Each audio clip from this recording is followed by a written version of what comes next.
नमस्कार दोस्तों, जैसा कि आप जानते हैं दोस्तों, आपके लिए हर रोज की तरह कहानियां लेकर उपस्थित हूं। आज का कहानी का शीर्षक है जब महात्मा बुद्ध ने एक अछूत कन्या के हाथ से पानी पिए। एक बार की बात है, वैशाली के बाहर जाते हुए महात्मा बुद्ध ने देखा कि कुछ सैनिक तेजी से भागते हुए एक लड़की का पीछा कर रहे हैं।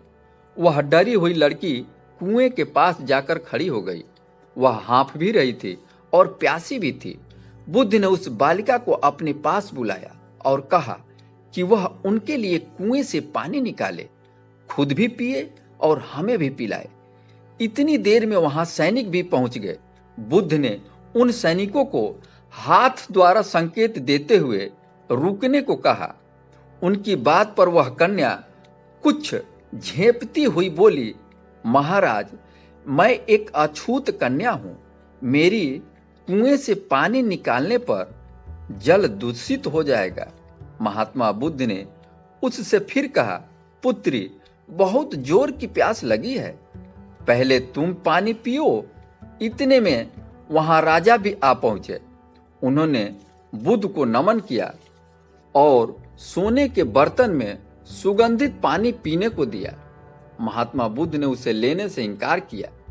बुद्ध ने एक बार फिर बालिका से अपनी बात कही।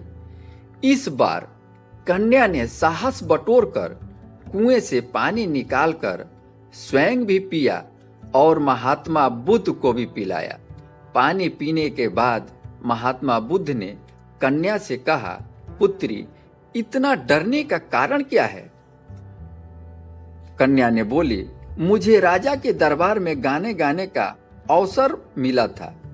मेरी गीत सुनकर मुझे राजा ने अपने गले का माला पुरस्कार में दी, लेकिन किसी ने बताया कि मैं अछूत कन्या हूं।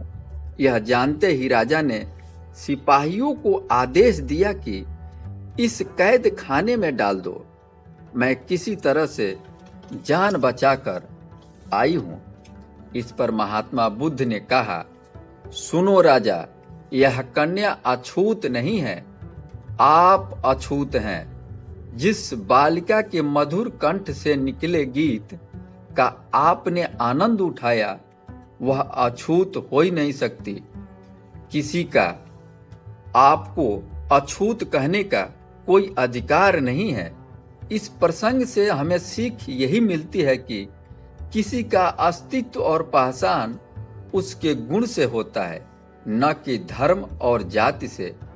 किसी का उपहास करने से पहले उस व्यक्ति को अपने भीतर झांक कर स्वयं देखना चाहिए।